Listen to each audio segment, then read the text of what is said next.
Shalom Bapak Ibu Saudara yang dikasihi oleh Tuhan. Renungan pagi kita sudah sampai di 2 Tesalonika pasal yang kedua. Untuk mengawali hari ini kita akan merenungkan di ayat yang ke-13 sampai dengan ayat yang ke-15 yang berbunyi demikian. Akan tetapi kami harus selalu mengucap syukur kepada Allah karena kamu saudara-saudara yang dikasihi Tuhan, sebab Allah dari mulanya telah memilih kamu untuk diselamatkan dalam roh yang menguduskan kamu dan dalam kebenaran yang kamu percayai. Untuk itulah ia telah memanggil kamu oleh Injil yang kami beritakan, sehingga kamu boleh memperoleh kemuliaan Yesus Kristus Tuhan kita.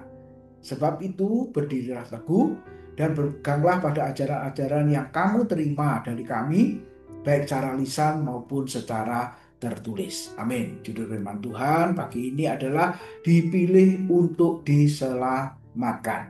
Bapak Ibu, kita diperhadapkan banyak pilihan-pilihan. Tentang pekerjaan kita juga perlu memilih. Tentang sekolah, kampus kita pun juga memilih. Bapak Ibu, gereja pun bahkan orang percaya juga memilih untuk beribadah di gereja mana. Apalagi di dalam pelayanan, saudara-saudara, kita juga memilih pelayanan yang sesuai dengan talenta yang Tuhan percayakan kepada kita. Dan yang terpenting, Bapak Ibu Saudara, pasangan hidup orang juga banyak memilih, sehingga saudara-saudara untuk mendapatkannya perlu waktu yang sangat lama. Karena penuh pertimbangan, saudara-saudara, perlu pemikiran untuk mengambil sebuah keputusan. Dan ketika kita memilih, Bapak Ibu, yang tahu kriteria kita menjatuhkan sebuah pilihan, itu adalah kita sendiri. Dan ketika pilihan itu kita putuskan, maka seringkali orang mengatakan, kenapa engkau memilih itu? Nah, dia punya pertimbangan yang berbeda dengan pertimbangan kita yang memilih. Demikian juga Bapak Ibu, kita melihat Allah itu telah memilih kita.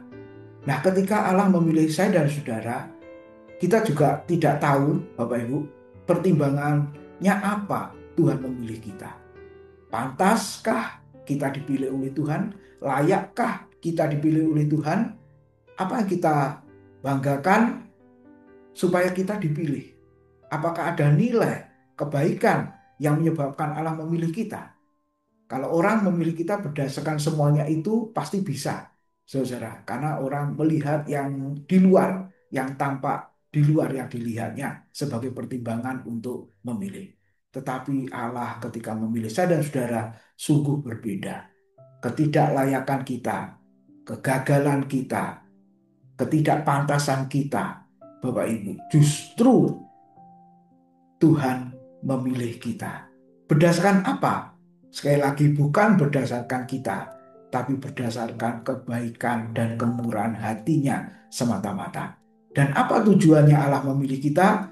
Supaya menyelamatkan kita dari kebinasaan, kematian yang kekal, kematian yang mengerikan itu. Jadi Bapak Ibu Saudara, bersyukurlah sebenarnya kita sudah dipilih oleh Tuhan. Dan setelah saya dan saudara diselamatkan oleh Tuhan, diberi kehidupan yang baru oleh Tuhan, kehidupan yang kekal itu, maka apa yang harus kita lakukan? Firman Tuhan tadi mengingatkan kita supaya kita terus berdiri teguh di dalam iman kita kepada Kristus. Dan yang kedua, kita terus berpegang kepada ajaran-ajaran firman Tuhan, ajaran-ajaran yang sehat. Oleh sebab itu, ketika sudah diselamatkan, kita boleh kembali untuk terus belajar merenungkan kebenaran firman Tuhan, karena firman Tuhan itu adalah ajaran yang sehat. Nah, pagi Tuhan memberkati kita.